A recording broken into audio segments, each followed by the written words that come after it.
Jesus, a igreja passou a ser um povo. É o povo de Deus agora. Então, aquilo que Deus havia feito no Antigo Testamento, que era um povo, para deste povo anunciar o Evangelho em todas as nações, e este povo rejeitou a sua missão, Deus agora então faz um povo de todos os povos. Então a nação agora, ela não é uma nação territorial, ela é uma nação espiritual. A igreja, ela é composta de gente que está em todas as nações, mas ela forma uma única nação. Por que é importante você entender isso? Porque você vai ver que para cada povo, para cada há um destino. Então, por exemplo, os judeus, para Deus existe judeus, gentios e igreja. Para Deus não existe América do Sul, América do Norte, África, Europa, batista, metodista, quadrangular, manancial. Para Deus, na terra, a terra está dividida em 3 povos. Judeus, onde eles estiverem no mundo, pode estar aqui no Brasil, ou na Bulgária, ou na África, ou em Israel, se ele não se misturou, ele é filho de Abraão, legítimo, ele é judeu. Se a pessoa não for judeu, ele pode ser gentio ou igreja. Quem que é gentio? Qualquer pessoa que não seja descendente de Abraão, ele é considerado gentio. O que é igreja? Igreja é tanto judeu ou gentio que se converteu. Quem conheceu a Cristo Jesus e se converteu de fato, tem o seu nome escrito no livro da vida.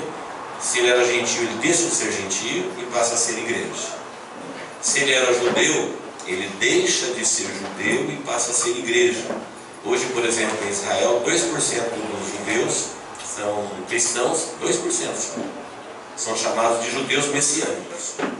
Os messiânicos é aqueles que reconhecem Jesus como o Senhor e Salvador. Portanto, eles vivem na promessa de Deus para a igreja e não para Israel. Para onde vai Israel? Israel vai habitar a terra aqui no final, quando a terra for restaurada. Depois que a terra for restaurada, recriada, na nova terra, Israel ocupará a terra. A promessa de Deus para Israel sempre foi terra. Terra que manda leite e mel. Então aquela ideia, aquele projeto de Deus no início, do homem habitar a terra sem pecado, ele se concretiza aqui. E no final, vai ver lá em Apocalipse que tem a terra, os homens habitando, com os animais, fora do problema do pecado, tudo resolvido como Deus havia planejado no princípio. O inimigo não tem poder para frustrar o plano de Deus. O tempo passou, Deus tratou do problema do pecado, e lá na frente os filhos de Abraão, como prometido por Deus no passado, eles herdam a terra. A igreja vai para o céu. A igreja tem outro destino, ela vai para o céu. Então a igreja aqui no arrebatamento, aqui no arrebatamento ela sobe e nunca mais voltará a viver na terra. Ela reinará com Cristo nos ares, mas nunca mais a igreja será humana, carne e osso. Ela viverá em corpo glorificado. E os gentios, que foram os que estavam aqui, eles irão aqui para o lago de fogo. Então veja que são 3 povos e 3 destinos. Judeus, terra; igreja, céu; gentios, lago de fogo. Juntamente com a besta, o dragão, o anticristo, todos eles serão lançados no lago de fogo. Importante a gente entender que depois da quinta trombeta, nós entramos agora no tempo que ainda está por suceder.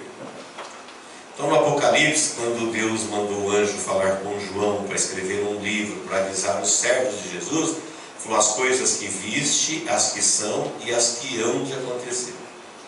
As que viste é aquilo que ele já sabia do Antigo Testamento. As que são é as que estavam acontecendo. E as que iam acontecer é Deus revelando como é que tudo termina.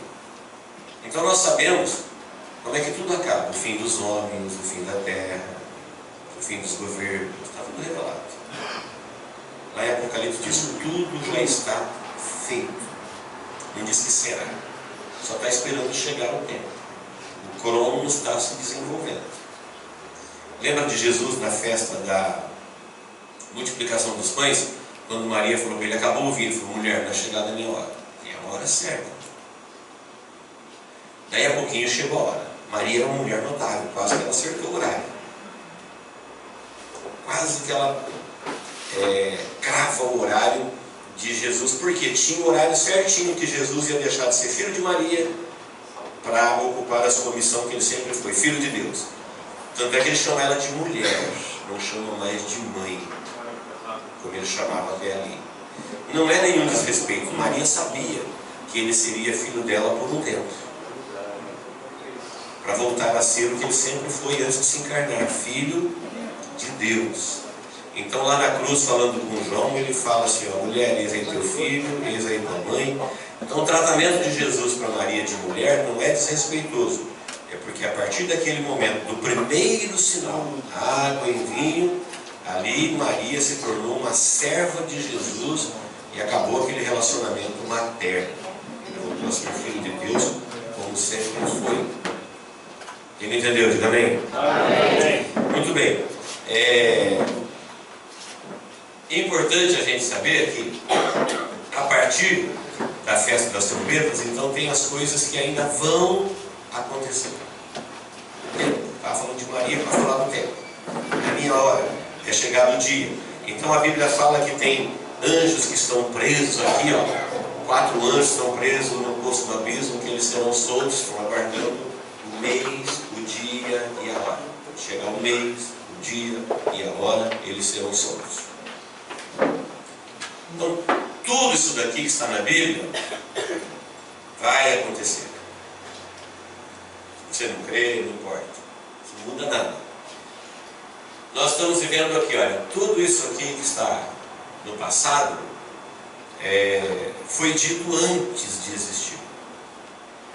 Esses 5 reinos aqui da estátua, Deus disse para Daniel, estava acontecendo o Império Babilônico, cabeça de ouro. Aí Daniel queria saber o que ia acontecer com os judeus. Aí Deus falou para ele, Daniel, o tempo ainda vai demorar. 5 reinos estão estabelecidos sobre vocês. Então, guarda a palavra desta profecia, sela este livro, porque o tempo ainda não está próximo. Falou para Daniel. Mas Deus falou para Daniel, falou, olha, depois deste reino virá um outro inferior, depois virá um outro, depois virá um outro, depois ele se dividirá. E aí depois vem o mercado como europeu, até chegar no milênio. Deus pula o tempo da igreja, porque Daniel era judeu, os gentios não existiam ainda, a igreja não existia ainda, e Daniel não entenderia isso. Então Deus não fala da igreja para ele, ele fala dos 5 reinos e fala, e vai assim até o fim. Nesse vai assim até o fim são os 2000 anos da igreja. E aí Deus conta para Daniel tudo o que ia acontecer com o seu povo, dizendo, quando chegar na época deste governo, a pedra sem auxílio de mãos que veio do céu, não foi lançada na cabeça, nem no peito de prata, nem no ventre de cobre, ou seja, não foi com Nabucodonosor, não foi com Ciro Dario, não foi com Alexandre, não foi com os papas, foi no mercado como europeu, quando tinha barro e ferro junto, nem capitalista e nem democrático, o mundo estava em pé de guerra, os capitalistas com os democráticos. Neste governo é que Jesus volta para implantar o milênio. Essa pedra vem e desmorona os reinos políticos do mundo e nasce o reino milenar de Cristo, quando Israel reinará sobre todas as nações. Está desenhado aí, na sequência. Isso daí Daniel ficou sabendo 600 anos antes de Cristo. Nós aprendemos isso na escola. Em história, Império Babilônico, Medo Persa, Alexandre, Império Romano, sua divisão, a extensão do Império Romano. Mas Daniel ficou sabendo muito tempo. A mesma coisa agora nós temos aqui no período da igreja. Jesus, quando foi para os céus, ele enviou o Espírito Santo, e o Espírito Santo veio para conduzir a igreja, e Jesus havia feito a promessa para a igreja, de que o Espírito Santo nos faria lembrar de tudo que ele tinha dito. O Espírito que eu vou rogar lá em João 15, 16, você vai ver dizendo isso. Quando eu pedir para o Pai, ele vai enviar o Espírito Santo, ele vos fará lembrar de tudo que eu tenho dito. Onde que o Espírito Santo fez isso? Mateus, Marcos, Lucas e João. O Espírito Santo fez eles lembrarem de tudo, Mateus, Marcos e Lucas e João, eles não se conversaram. Olha, vamos escrever o Evangelho? Eles não. O Espírito Santo operou na vida de Mateus e ele recebeu a revelação do Espírito Santo que Jesus era o rei. E Mateus é o Evangelho do rei. Ele fala que Jesus é o rei, Jesus é o rei. O Espírito Santo operou na vida de Marcos e Marcos viu que Jesus era o servo. Isaías 53, o servo sofredor. Marcos não viu ele como rei, viu ele como servo. Lucas não viu ele nem como rei nem como servo. Lucas viu ele como homem, é o Evangelho do Filho do Homem. João não viu ele nem como rei, nem como servo, nem como filho do homem. Viu ele como filho de Deus. É o Evangelho da águia, como ele ocupa os céus. Então esses evangelhos estão representados nos animais. Mateus pelo leão, Marcos pelo boi, que é o servo, o Lucas pelo rosto do homem, que é o filho do homem, e João pela águia. E cada um recebeu uma revelação de Deus, e ali Jesus estava cumprindo a sua missão. Olha, o Espírito Santo vos fará lembrar de tudo que eu vos tenho falado. Tudo que Jesus falou, eles registraram. O Espírito Santo vos ensinará todas as coisas. Quando que ele fez isso? Começou nas cartas. As cartas são ensinamentos doutrinários. Nós sabemos todas as doutrinas da Bíblia porque o Espírito Santo usou os escritores das cartas. Paulo escreveu 13 delas e ali ele ensinou para nós todas as doutrinas. E uma outra promessa de Jesus é que o Espírito Santo vos revelaria todas as coisas. É o Apocalipse. Então no Apocalipse nós temos uma revelação de como é que tudo termina. Aquilo que a televisão vai noticiar amanhã nós já sabemos. Aquilo que vai acontecer no mundo daqui para frente, após o toque da trombeta, quando soltar o cronômetro, nós já sabemos de antemão.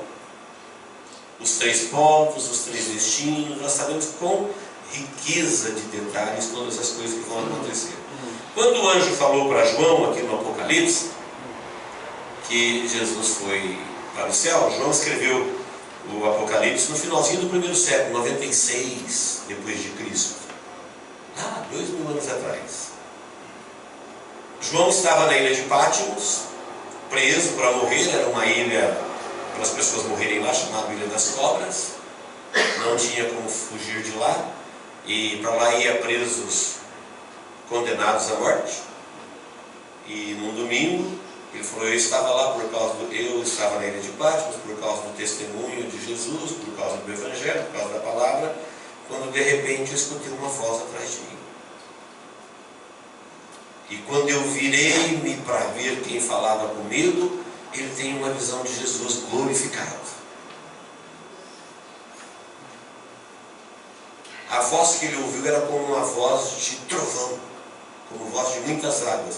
Quando eu virei-me para ver quem falava comigo, eu vi que os seus cabelos eram brancos, os seus olhos como chama de fogo, no seu peito tinha um cinto de couro, os seus pés reluziam como o sol ao meio-dia, e ele ficou impactado de ver. Ele viu Jesus na cruz, agora ele viu Jesus glorificado. Apocalipse 1.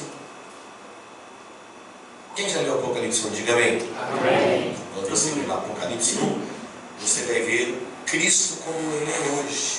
Uma descrição daquilo que João conseguiu. E Cristo falou para o anjo para falar para João: olha, o que você vai ver agora, escreve no livro. É revelação. Sabe o que é revelação? Lembra da foto antiga quando revelava? Tirar do escuro para o claro. É abrir a cortina daquilo que Deus já determinou, já está feito, será. Revelação de Jesus Cristo para os seus servos. O mundo não vai ficar sabendo disso, porque o mundo não está interessado nisso. O mundo não gosta de Bíblia. O mundo não gosta de palavra de Deus. Portanto, eles não ficarão sabendo. Eles vão ficar sabendo quando as coisas começarem a acontecer. Então, ali em Apocalipse, você vai ver Jesus num corpo glorificado. E ele está no meio dos 7 candeeiros. E ele mesmo dá a interpretação, falou: olha, os 7 candeeiros que você viu são as igrejas. Ele está no meio das igrejas. As estrelas que você viu na sua mão são os anjos, que são os pastores das igrejas. Eles estão na mão de Jesus. os pastores de Jesus. Portanto, o Evangelho de Jesus ele é pregado no mundo todo pelos pastores de Jesus, pelo mesmo Espírito, com a mesma unção. Então, quando você vê o mundo convulsionando, bagunçando, aprontando, pecando, aí você pergunta: cadê Deus? Deus está aqui no seu povo, no meio dessa farra toda aí, no meio dessa violência toda. E onde está o povo de Deus? O povo de Deus está vivendo o reino dos céus dentro do coração deles. O reino dos céus é dentro do nosso coração. Ele disse: o reino dos céus não vem com visível aparência. Ninguém vai dizer ei-lo aqui, ei-lo ali. No reino dos céus, ele vem em humildade, em unção, em alegria no Espírito, e ele está dentro do coração de vocês. Então o Espírito Santo está fazendo a obra dele. Nós não conhecemos quantas milhares de pessoas estão sendo nesse exato momento impactados no mundo todo, sendo convertidos, tendo seus pecados perdoados, seus nomes escritos no livro da vida. O Espírito Santo está congregando o povo. Deus está fazendo a sua obra. O mundo está fazendo a sua obra, tá? O reino das trevas está fazendo a sua obra, tá? Mas o Espírito Santo está fazendo a obra dele. Podemos ficar tranquilos. Ele está conduzindo o seu povo. E o Apocalipse é uma revelação disso. No Apocalipse, no capítulo 2 e 3, você vai ver ali as 7 igrejas da Ásia.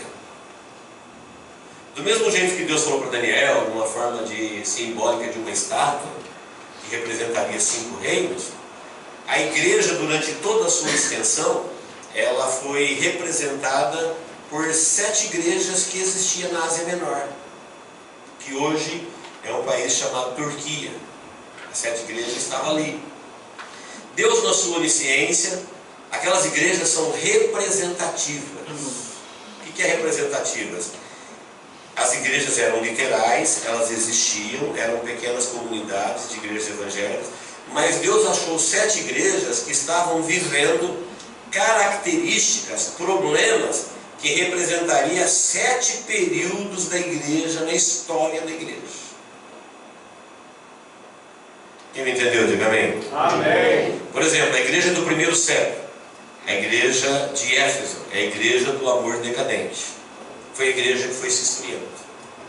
Aí tem uma mensagem para ela: eu sei que você é trabalhador, eu sei que você tem boas obras, que você não gosta dos nossos profetas. Tenho, porém, contra ti, naquela igreja do primeiro século, tenho, porém, contra ti que deixaste a tua primeira caridade. Lembra-te, pois, de onde caíste, arrepende, volta, pratica as primeiras obras. Essa era uma mensagem para a igreja do primeiro século. A igreja seguinte, a igreja perseguida, foi a igreja que recebeu as maiores perseguições do Império Romano. Lá fala uma tribulação de 10 dias, talvez sejam os 10 imperadores que impuseram à igreja, que vai do ano 100 até o ano 400, as maiores perseguições. Então, nessa época, ser cristão significava ser condenado à morte. Um cristão ele ia para ser comido pelas feras, ou ele ia ser amarrado num poste para virar uma tocha. Era a igreja perseguida. Aí para cada uma daquelas igrejas tem uma mensagem, tem uma advertência, tem um estímulo. E ele está dizendo: eu sei quem é você. Eu sei onde você está. E aí vocês vão ver aqui, ó, todas essas igrejas, quem chegar aqui pertinho do mapa aqui depois, você vai ver que elas têm as datas embaixo, ó. Éfeso, Esmirna, Pérgamo, Tiatira, Sardes, Filadélfia e Laodiceia. Você vai observar aqui no cantinho que Filadélfia e Laodiceia estão juntas. Por que elas estão juntas? Porque elas coabitam. A Laodiceia é a última igreja, somos nós. E a Filadélfia foi a anterior, que é a igreja missionária. Então a igreja que existiu antes da gente foi a igreja que teve um grande ardor missionário. Esse ardor já está passando, mas algumas décadas atrás as igrejas elas eram preocupadíssimas com missões, amavam trabalhos missionários e países enviando missionários. A igreja de Filadélfia é a igreja missionária, e a nossa que nós vivemos, a Laodiceia, ela é a igreja morna, a igreja morna. Filadélfia, Laodiceia quer dizer direitos do povo. É o povo que manda, é o povo. Laodiceia era uma igreja que se orgulhava, porque ela sofreu tragédias, mas ela era muito rica, ela se reergueu sozinha, sem pedir ajuda do império. Lá tinha as águas mornas, as águas herméticas, e quando alguém tomava essa água morna, ele vomitava. Então o linguajar da carta faz muito sentido para a pessoa daquela época. Então a Laodiceia era orgulhosa, porque ela era uma cidade rica, era um grande centro comercial. Lá também era uma região de águas termais, águas quentes. E aí Deus diz para a Laodiceia: você pensa que você é rico, mas você é miserável, você é pobre. Você pensa que você vê, mas você é cego. Você pensa que você está vestido, mas você está nu. Eu aconselho que de mim você compre ouro provado no fogo para te enriquecer, colírio para ungir os teus olhos para ver, e vestes para cobrir a tua nudez. É o retrato da igreja de hoje. A igreja de hoje é rica. Pastores têm avião, igrejas têm templos, fazenda, todo mundo vem de carro, todo mundo vive bem, a grande maioria. E a igreja acaba se orgulhando disso, mas é uma igreja que ela é morna. Por que ela é morna? Porque ela não é nem tão de Deus e nem do mundo. Sabia que a maioria dos cristãos hoje, eles vivem numa crise existencial espiritual? Por quê?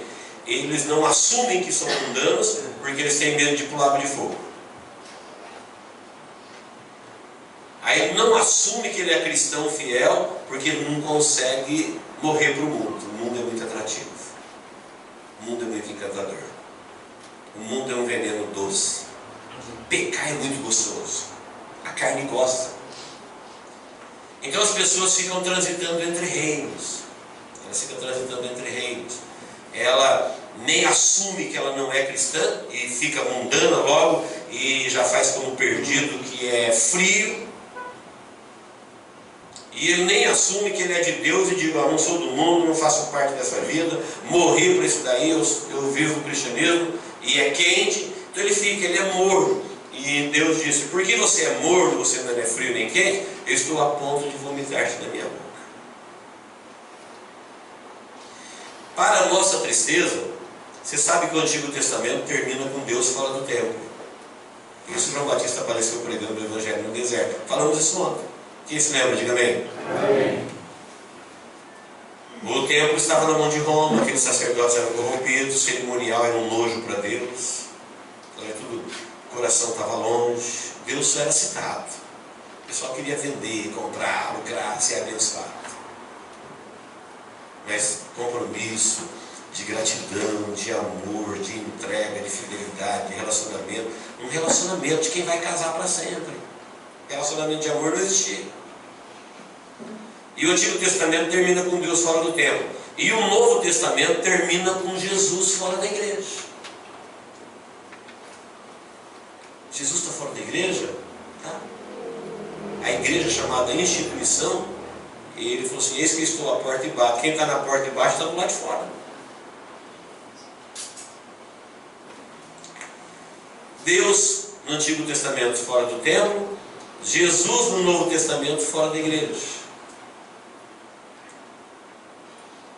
Como Jesus fora da igreja? Sim, Jesus fora da igreja. A igreja é chamada instituição. Os homens pegaram a igreja para eles. Os líderes pegaram a igreja para eles. A igreja do pastor fulano de tal, a igreja tal, a denominação. E Jesus foi colocado para fora. Jesus foi colocado para fora da igreja. Nós precisamos avisar os pastores para devolver a igreja para Jesus. A igreja sempre foi dele. Mas é assim que termina. E Jesus para fora da igreja, o que ele fez? Falou: eis que estou à porta e bato. Se alguém, olha, o apelo agora não é mais para a igreja, é para o indivíduo. Eu estou formando uma igreja espiritual. Se alguém abrir a porta, eu entro no coração dele e a gente se alegra e eu faço morada ali. Você vai fazer parte da igreja espiritual. Então a instituição, ela está falida. Qual? Todas. Até a manancial. Falida também. Não existe nenhuma instituição que você possa falar, olha, aqui é aqui que você vai para o céu. Não. Você quer ir para o céu? Abre o coração e deixa o Espírito Santo colocar você na igreja invisível. Não é a igreja que você vai, é a igreja que você é. Aqui é onde nós nos reunimos para adorar a Deus. Mas vocês nunca me viram pregar manancial. Eu tenho talvez mais de 1000 mensagens no site. Eu não me lembro de nenhuma delas pregada manancial. Eu não sou doido. As instituições estão falidas.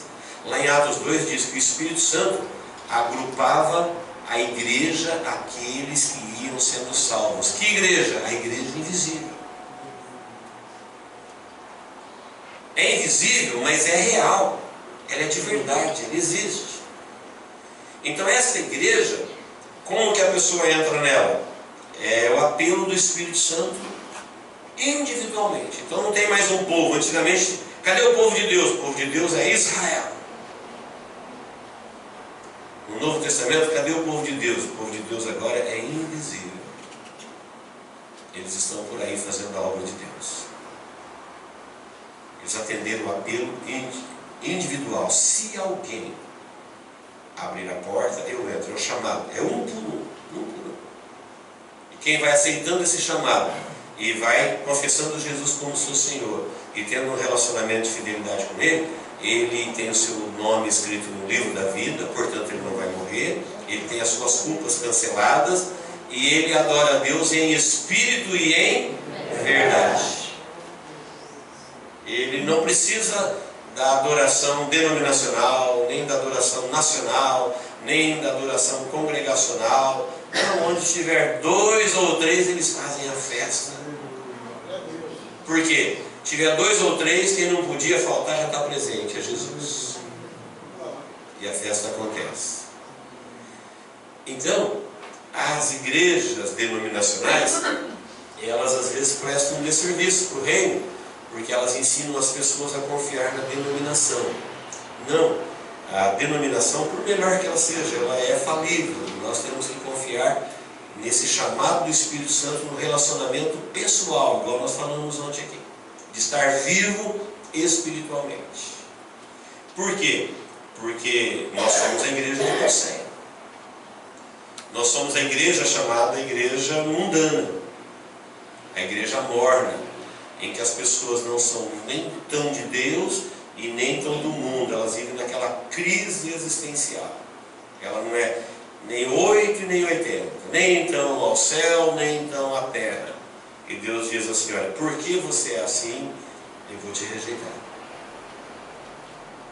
O conselho é que você compre ouro, você compre colírio. Fala da revelação da palavra de Deus, que abre os teus olhos, que cura a tua vida, que enriquece a tua vida. Conhecimento verdadeiro vale ouro. Quem sabia disso? Diga amém. A rainha de Sabá, quando saiu do reino do sul e foi lá visitar Salomão e levou ouro de presente, sabe o que ela queria saber? Respostas. Imagina uma pessoa que não tem respostas. O ímpio hoje, por exemplo, ele planeja a vida dele, mas quando ele pensa na morte, aí a vida dele vira um breu. Ele fala, agora eu não sei mais o que vai acontecer. Ah, eu vou fazer, eu vou comprar, eu vou casar, eu vou viajar, eu vou fazer isso, fazer aquilo, mas se de repente morrer, e agora? Aí ele cai num abismo, ele não sabe nada, ele não tem respostas. Ele não sabe o que Deus disse. Ele não sabe o que o Senhor falou. Por isso, o próprio Deus falou, isso daqui é ouro. Você pode não ter dinheiro, não ter fazenda, mas se você souber isso daqui, você é riquíssimo. Você vai ser herdeiro das riquezas de Deus em Cristo Jesus. Essas 7 igrejas, elas são então representativas. É Deus dizendo assim, olha, a igreja vai começar com Éfeso e termina com Laodiceia. Isso é capítulo 2 e capítulo 3 de Apocalipse. Capítulo 4 de Apocalipse, 4:1. João falou, e viu uma porta aberta no céu. A igreja já está no céu. A igreja foi embora. Do capítulo 1 até o capítulo 3 de Apocalipse, cita dezenas de vezes o nome igreja. Igreja, igreja, igreja, igreja. Somos nós. Somos nós. Sabia que Atos dos Apóstolos é o único livro que não tem fim? Todos os livros da Bíblia são finalizados. Começo, meio e fim. Atos dos Apóstolos tem começo, meio, não tem fim. Sabe por quê? Porque o Espírito Santo não terminou a obra dele. Ele está aqui fazendo. Atos dos Apóstolos, quer dizer, Atos do Espírito Santo na vida dos apóstolos. Os apóstolos pregavam o evangelho para outros, para outros, para outros, para outros. Lá começou o reino dos céus. João Batista. Sabe por que João Batista chamava Batista? Porque ele batizava. Batista é que batiza. João que batiza. Hoje tem Luiz que batiza, tem Renê que batiza. A gente continua batizando. O Espírito Santo continua. Estamos escrevendo a história final da igreja. O Espírito Santo continua usando pessoas no mundo todo. Por isso João, quando falou das revelações do Espírito Santo, ele falou, olha, se fosse escrever o que o Espírito Santo está fazendo na terra, nenhum lugar comportaria o que seria escrito. Se a gente juntasse hoje tudo que o Espírito Santo fez na terra e escrevesse, onde a gente escreveria isso? Só num dia? Em um ano? Em 10 anos? Por isso João disse, olha, não tem como. Aqui está o suficiente para que creiais. Para vocês saberem que o Espírito Santo está na terra, que ele está habitando em pessoas falíveis, que é o fermento da festa com o pão com fermento do Pentecostes, que apesar das diferenças humanas, das fraquezas humanas, ele está fazendo a obra dele, ele está alcançando pessoas, o reino dele está andando. Daqui a pouquinho a igreja vai embora e o reino dos céus passou. Aí não tem batista mais. Aí você vai ver no capítulo 4 de Apocalipse que a igreja está no céu. E a primeira coisa que vai acontecer lá no céu é que ela vai conhecer de imediato o trono de Deus. De imediato. Capítulo 4. Há uma apresentação das moradas celestiais. O trono de Deus, de onde emana todo o poder, toda a autoridade. Nós vamos entender como é que funciona. A nossa vida hoje, ela pode ser comparada com a vida de um bebê no ventre. Bebê no ventre tem tudo que ele precisa e parece que não tem vida aqui fora, mas olha o tamanho do mundo aqui fora. Ele parece que não precisa de nada que tem aqui fora. Assim somos nós. Nós estamos no tempo da visão, no tempo em parte, em que a gente está preso ao solo da terra, nós somos terra viva, estamos confinados na terra, mas a gente não tem ideia da grandeza que existe em fora. Da imensidão do universo. Esse lugar em que os homens mandam sondas porque ninguém consegue ir, isso aí será o nosso quintal. Quem crê nisso, diga amém? Amém. Isso aí vai ser o nosso quintal. Nós vamos reinar sobre toda a criação. Galáxias, longínquas, extremidades, aonde o nome de Jesus é glorificado, aonde Deus criou, ornamentou, embelezou, onde tudo presta culto, onde Jesus diz que todas as coisas criadas foram confiadas a Ele, e Ele deu de herança para a igreja. Ele fala que nós somos co-herdeiros com Cristo, de todas as coisas. Quando fala todas as coisas, é todas as coisas. Por isso a Bíblia fala aquilo que o homem jamais imaginou. E olha que para imaginar a gente é grande, hein? Aquilo que o homem jamais pensou, nunca passou pela cabeça dele, a imensidão, a glória, a riqueza, a grandeza, é aquilo que Deus tem preparado para os seus. Capítulo 5 tem um culto no céu. Depois de conhecer o trono, conhecer a glória, você vai ver ali tem um culto no céu. Que culto é esse? É o culto dos redimidos. Quem vai participar deste culto? Todos aqueles que foram lavados e remidos no sangue de Jesus. Tem até a letra do hino. Eles vão cantar aquela letra que está ali em Apocalipse 5. Nós não sabemos a música, mas é o cântico da redenção. Está revelado. Enquanto isso, a terra mergulhou na grande tribulação. Então, veja bem, a trombeta tocou, a igreja foi para o céu, e amanhã a gente fala um pouquinho mais das coisas que ela vai ver no céu. Enquanto isso, a igreja foi embora e a terra foi entregue no seu juízo, como em todas as dispensações tem um juízo. A dispensação da igreja, da graça, também tem um juízo, e esse juízo aqui está marcado que será de 7 anos. A primeira coisa que você vê lá em Apocalipse capítulo 6, quando fala a igreja foi para o céu, fala da apresentação do trono, do culto no capítulo 5, aí João começa a ver aquilo que vai estar acontecendo na terra.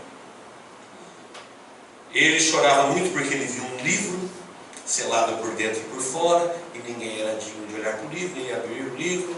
E aí o anjo falou para ele: não chore, João, olha o Cordeiro de Deus, ele é digno de abrir o livro e desatar os seus selos. Por que ele chorava? Aquele livro é o livro de juízo, o livro do Apocalipse é o livro do juízo de Deus sobre a terra, sobre todos. E quando Jesus começa a desatar o livro, a primeira coisa que eles veem, que João vê, são 4 cavaleiros: o branco, o vermelho, o preto e o amarelo. O branco é o anticristo. Ele está com um cavalo branco, parece Cristo. Se você ler displicentemente, você pensa que é Cristo. Diz que ele saiu vencendo e para vencer, e ele vai reinar na terra, e vai unificar a terra, vai resolver os problemas da terra. Ele vai parecer Cristo, ele é chamado de anticristo porque ele vai querer receber a glória que é devida a Cristo. Mas ele não é Cristo porque olha a comitiva que o acompanha. O cavalo vermelho fala de morte, de guerra. O cavalo preto fala de os homens cheios de ódio, se matando, escassez de alimento, proliferação de moléstias, pragas, doenças. E resultado, a terra é assolada em 1/3 de uma forma violenta. Será retirada a paz. A gente não tem ideia do que é viver sem paz. Sabe por que nós nunca vivemos isso? Mesmo nas suas piores tribulações da vida, você ainda consegue, dentro de você, respirar e falar: não, tem paz na terra ainda. Você pode estar vivendo num inferno no mundo e em paz dentro de você. É possível. Nesse tempo será tirada a paz da terra. Então as pessoas vão se odiar. Por isso que fala que na época de todo mundo receber a marca da besta, o pai entrega o filho entrega o pai. Não tem mais esse vínculo familiar. O ódio é crescente. Isso é o começo. Logo depois dos 4 cavaleiros, ele começa a abrir os selos, e aí ele vê 7 trombetas. Abre os 7 selos. Cada um desses selos vai tendo todas essas desgraças que virão na terra na proporção de 1/6. Então quem está longe, eu vou estar iluminando aqui, ó. Aqui estão os 7 selos. Todos eles são tragédias. Quando chegar aqui para o final do 5º selo, a humanidade já vai perceber que as tragédias não são naturais, como eles entendiam. Então, nos cavaleiros, iam pensar que a fome, a escassez era uma coisa natural, uma crise na terra. Quando chegar no final, eles já vão perceber que é espiritual, que Deus está assolando a terra com juízos, porque a terra começa a receber chuvas de meteoros, terremotos de proporções até então não vistas, gigantescos, começam a assolar a terra. No último selo, ele vê 7 trombetas. As 7 trombetas são mais flagelos que virão sobre a terra e alcançarão a terra na proporção de 1/3. Fogo caindo do céu, água transformada em sangue, demônios gigantescos tendo ordem para perturbar os moradores da terra. O tempo não permite, nós precisaríamos de mais uma semana só para ficar aqui no Apocalipse. Só aqui. Aí na última trombeta, ele vê 7 taças. E as taças serão os mesmos juízos da trombeta, só que agora em alcance global. Terra toda. São as últimas taças dos juízos de Deus vindo sobre a terra. Então, nessa época, o mundo será assolado. Primeiro, nos 3 anos e meio primeiro, eles serão empolgados, dizendo agora a paz, agora porque serão marcados, e o anticristo vai ser um líder aclamado. A Bíblia fala que ele terá boca grandiosa. A boca grandiosa fala que ele vai ser de um discurso tal, de uma sabedoria tal, de um poder tal, que o mundo todo vai adorar no começo, inclusive Israel. E eles serão marcados. E eles serão, de alguma forma, cadastrados e controlados. Então ninguém será dono de absolutamente nada, nem da própria vida. Qualquer pessoa que for contra o sistema, ele é considerado inimigo do mundo. Portanto, ele não é digno de viver. Hoje, por exemplo, a gente fala que criminoso é quem não obedece à lei. Não, criminoso depois não vai ser quem obedece à lei de país A ou país B. Criminoso é quem for contra o sistema. O sistema é progresso, o sistema é irreversível, o sistema é com poder e autoridade, e o mundo terá um mundo político e terá um mundo religioso. Então, por exemplo, os irmãos estão vendo aí já desde tempo o mundo se unificando. Hoje o mundo todo está conectado num instrumento chamado rede, net. Net é rede, é uma rede, todo mundo está conectado. E o apogeu disso daí é que todo mundo será controlado. Se você tem nome e CPF, você está conectado. Se você tem alguma coisa que está cadastrado, é do sistema. Se não está cadastrado, não é sua, você não prova. É do sistema também. Hoje, por exemplo, as nações, elas vendem para nós a terra, elas vendem para nós a água, elas vendem para nós o direito de usar a terra sem pagar. Você compra um terreno para fazer sua casa, mas isso não quer dizer que é teu, não. Você tem que pagar para ficar lá naquele terreno. Você compra um carro, mas não quer dizer que ele é teu. Você tem que pagar para usar a pista e o pedágio. Você tem que pagar o documento para usar. Nós somos mais ou menos como eram os judeus na terra de Gósen. Eram escravos com uma certa liberdade. Nós trabalhamos 12 meses no ano, e desses 12 meses, quase metade é para o governo, é para o rei. É para o rei. É o rei que os homens pediram a Deus. Lá na época de Davi, quando eles pediram um rei a Deus, que Deus falou, elege o rei, dá o rei para eles aí. Fala para eles que o rei vai roubá-los, que eles vão morrer pelo rei, que tudo que eles produzirem vai primeiro para o castelo, e eles vão viver vidas de escravo, mas eles querem um rei, dá um rei para eles. Então todas as nações têm o seu rei. O rei hoje são os governantes. E nós trabalhamos para eles. A volta de Jesus no final da grande tribulação com poder e autoridade é exatamente para retomar a terra. É quando os poderosos da terra eles vão olhar para Jesus vindo na sua segunda vinda, porque na verdade a primeira vinda de Jesus é quando ele veio no ventre de Maria, e a segunda vinda é quando ele vem com a igreja. No arrebatamento a gente fala Jesus vai voltar, mas na verdade Jesus não vai voltar, é a igreja que vai. Jesus não vai ser visto. A igreja vai encontrar com eles nos ares. Então não é vinda, é ida. O Espírito Santo vai levar a igreja para os ares.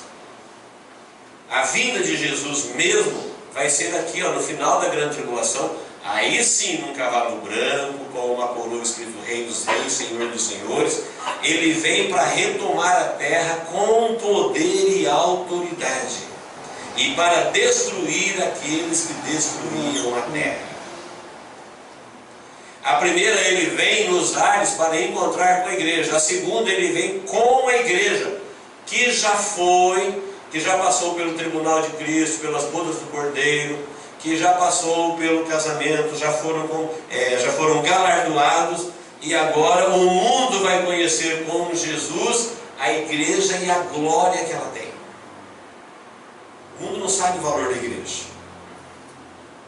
Hoje, por exemplo, a igreja, ela vive de migalhas do mundo. O mundo não reconhece o valor da igreja. Quem está me entendendo? Diga amém. Amém. Para o mundo a gente está perturbando aqui. Eles queriam mais é que a gente fosse embora. Que a gente fica declarando que as suas obras são más. Então a igreja vive em salões alugados, tem lugar aqui em barracas, tem lugar aqui debaixo de árvore, tem lugar aqui em culto de casa. A igreja é a noiva do Cordeiro, o Cordeiro é o dono de todas as coisas, ele é o Senhor de tudo. Fala, por que Deus deixa a igreja dele viver nessa pobreza? Já pensou nisso? É assim mesmo. Lembra do anjo falando com Maria? Ó, agraciado, o Senhor é contigo, você foi escolhida, de ti há de nascer o Salvador do mundo, ele é o Filho de Deus. Uau, Maria! Nada. Depois Herodes queria matar Jesus, Maria teve que fugir a pé para o Egito. Aí o anjo foi lá e avisou Maria. Maria tem que pegar a criança com José e fugir a pé para o Egito, porque o Herodes queria matar o menino. Mas ele não é o Filho de Deus. Por que Deus não mata o Herodes? Maria não é privilegiada, o anjo não falou com ela, ó agraciada, a unção é contigo, a sombra. Exatamente, a unção, a sombra, o poder, é exatamente para entender o templo. Aqui é o templo da nossa missão. É por isso que o mundo vai ser condenado, por ter rejeitado. Jesus disse assim, quem vai nos condenar no juízo vai ser Moisés. Quem vai condenar vocês no juízo vai ser os ninivitas, porque eles se arrependeram com a pregação de Jonas, e vocês não estão ouvindo quem é maior do que Jonas. O mundo vai ver que a igreja, que um dia bateu na porta dele, entregou um folheto, convidou para um culto, na verdade eles eram filhos de Deus convidando eles para entrar no reino dos céus. Eles não têm a menor ideia do valor que é um filho de Deus.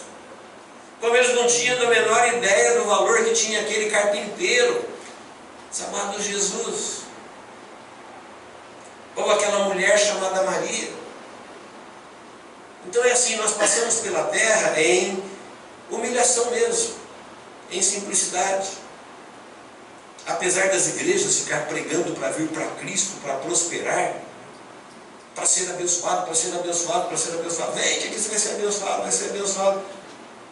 Gente, a fila de gente que quer ser abençoada é muito grande. E na verdade, a igreja verdadeira, ela não está correndo atrás de bênção, ela já é abençoada em Cristo. Nós não fomos chamados para entrar na fila para ser abençoados. Nós somos chamados para abençoar o mundo. Glória a Deus. Por quê? Porque nós já fomos abençoados em Cristo Jesus com todas as sortes de bênção nos lugares espirituais.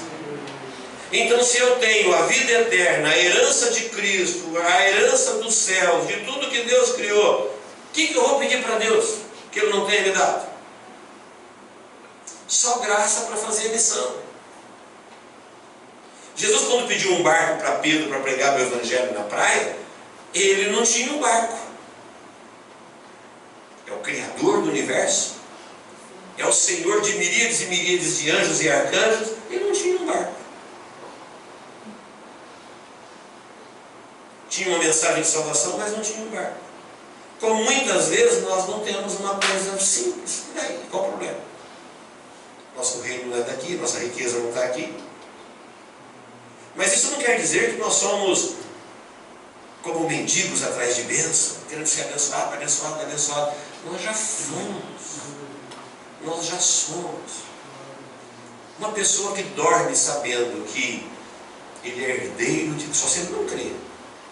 Mas uma pessoa que dorme, mesmo que seja num barraco de 1,5 metro de altura, como Israel viveu em lonas, em barracas feitas de pele de cabras, por 40 anos no deserto, eles sabiam que Deus estava conduzindo eles para a terra prometida. Então uma pessoa que dorme hoje em qualquer lugar, sabendo que ele é um filho de Deus, que o seu nome está escrito no livro da vida, que os seus pecados foram perdoados, é questão de tempo para ele herdar todas as coisas.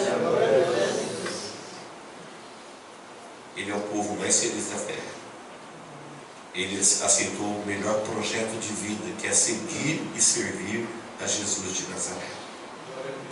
Então a igreja, ela vai ser reconhecida quando ela voltar com Cristo. Os poderosos da terra, durante esses flagelos de grande proporção, eles dirão para os montes: caí sobre nós. Eles vão se esconder nos buracos, nas cavernas, e vai dizer: esconde-nos, porque a morte será retirada na grande tribulação.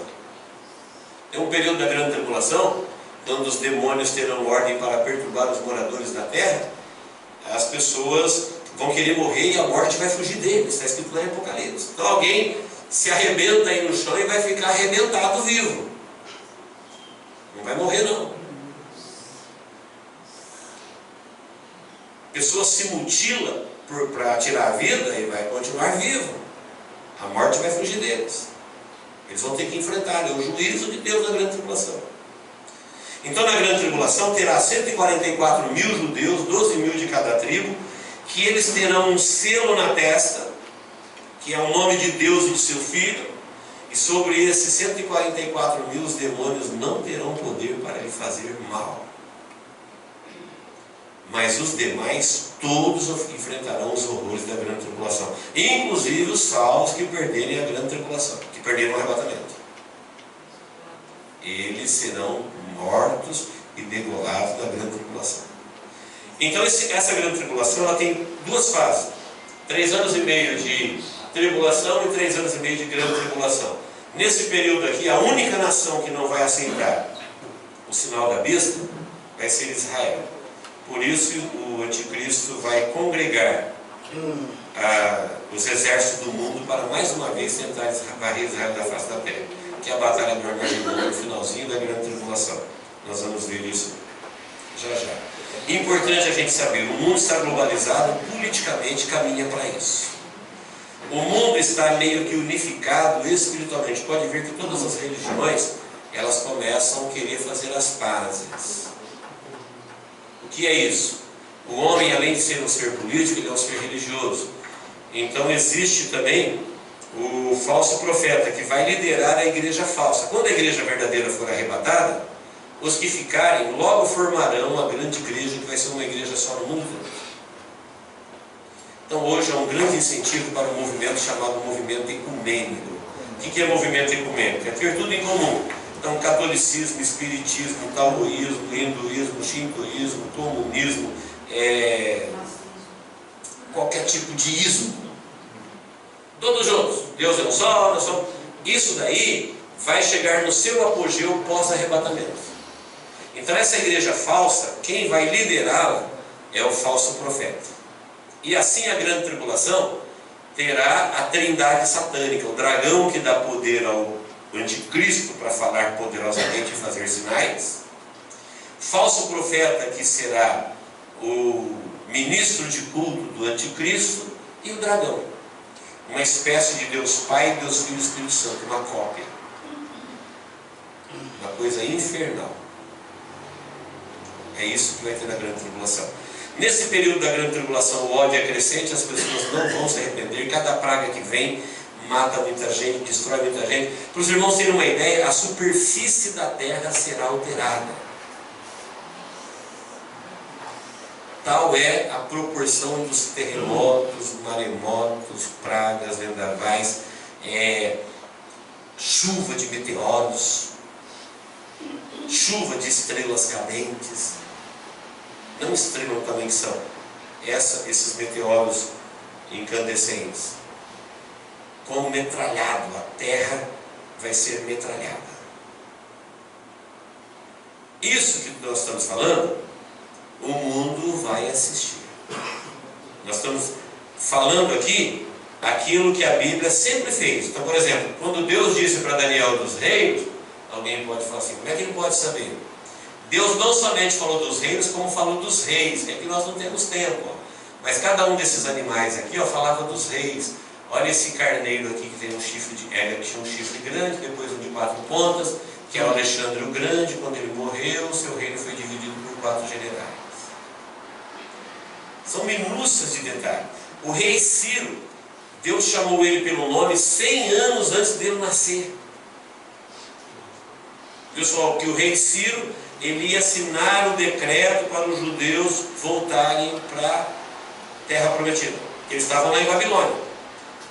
Ciro e Dario conquistou Babilônia e Deus falou: meu servo Ciro. Quando ele leu a profecia, ele falou: quando foi escrito isso? Era 100 anos antes dele nascer. Ele ficou maravilhado.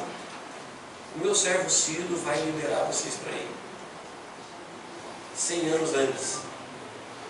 Então em Apocalipse, quando o anjo fala assim: olha, as coisas que são e as que hão de suceder, está dizendo, vai acontecer. O mundo já vai se preparando gradativamente a cada momento para isso. As instituições financeiras, elas já estão dando sinais de que daqui a pouquinho nós vamos sofrer um grande assalto no mundo. O que é? Tudo vai ser confiscado. Se você ver uma propaganda do Itaú, é uma moça com o braço aberto assim, e depois ela faz assim, cruza as mãos, assim, e faz assim. Isso, pode prestar atenção, joga no YouTube, no Google, que você vai ver.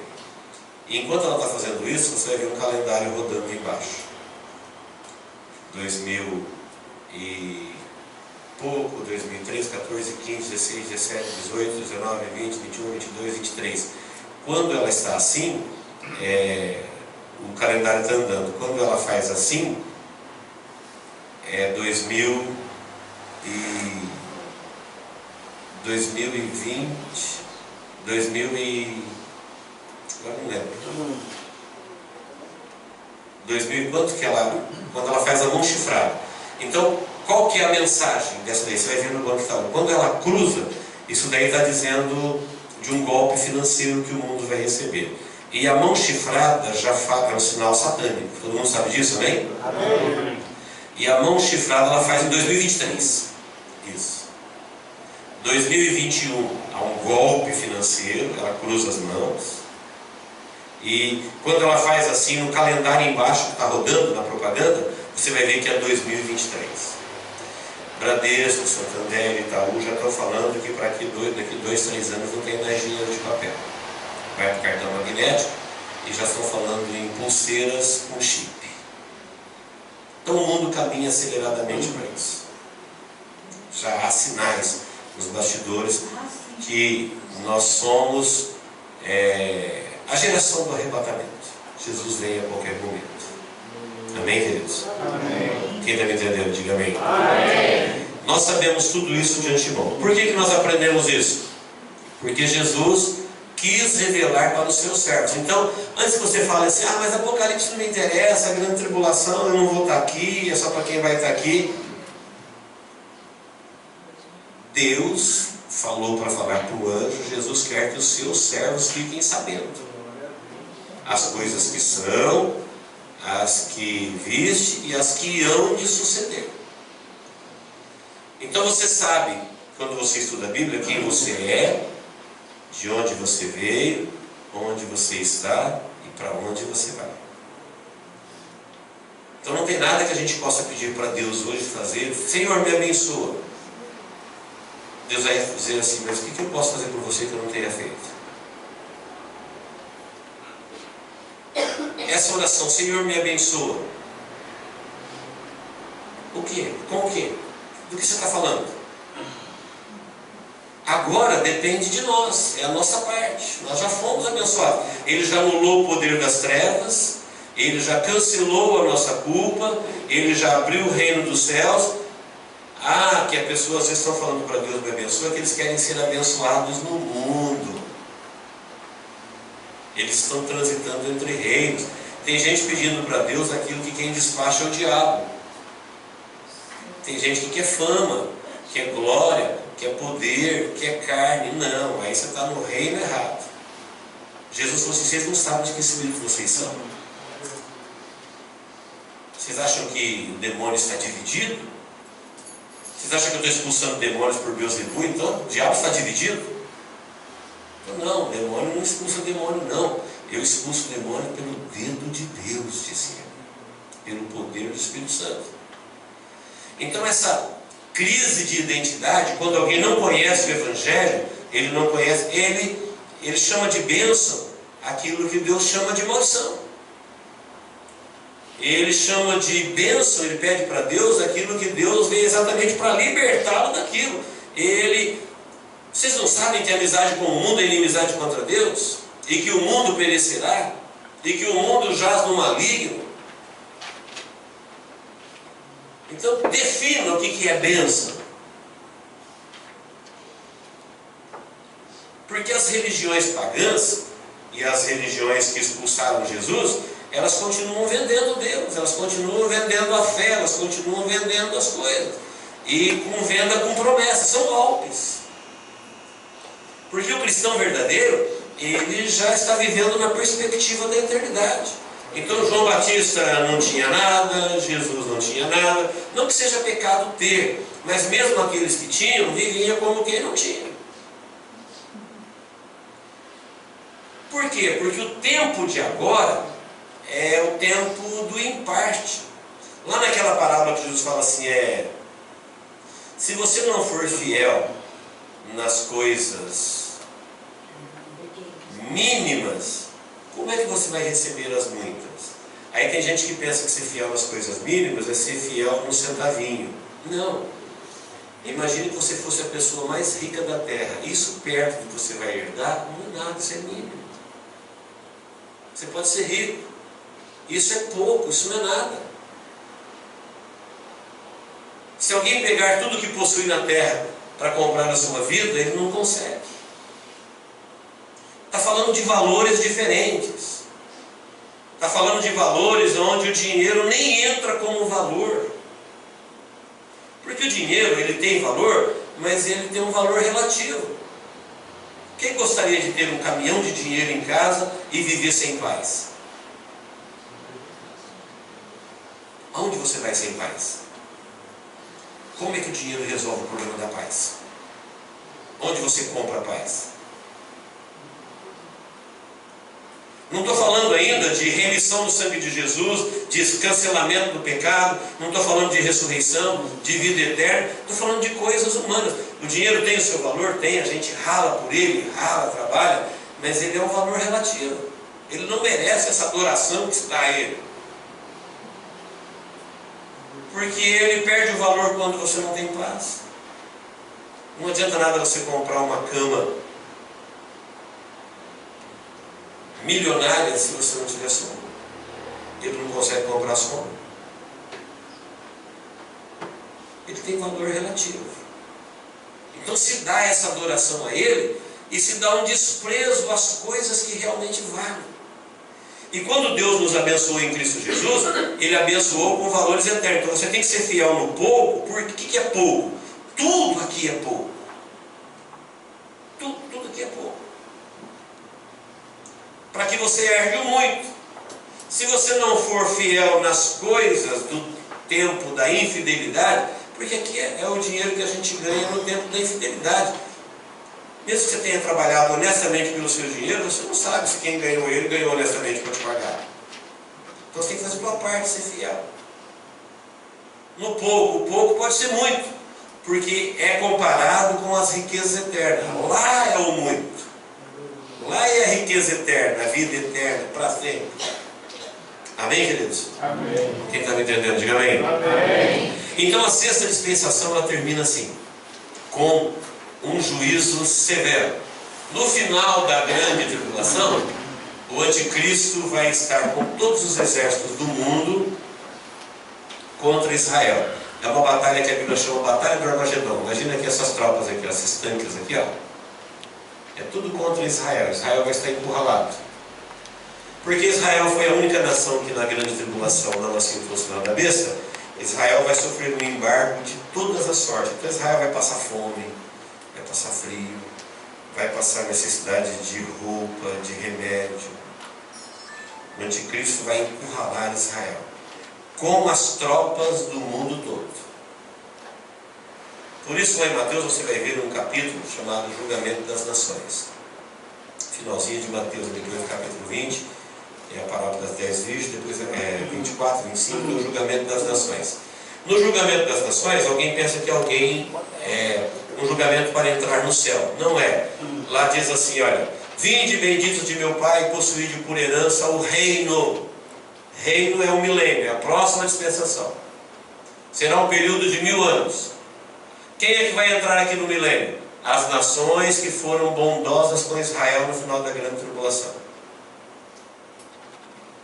Então, no final da grande tribulação, quando o anticristo estiver profanado o templo, imolado animal imundo no altar, o templo será reconstruído em tempo recorde na grande tribulação, e o anticristo vai profaná-lo, vai ter um banho de sangue, um verdadeiro genocídio,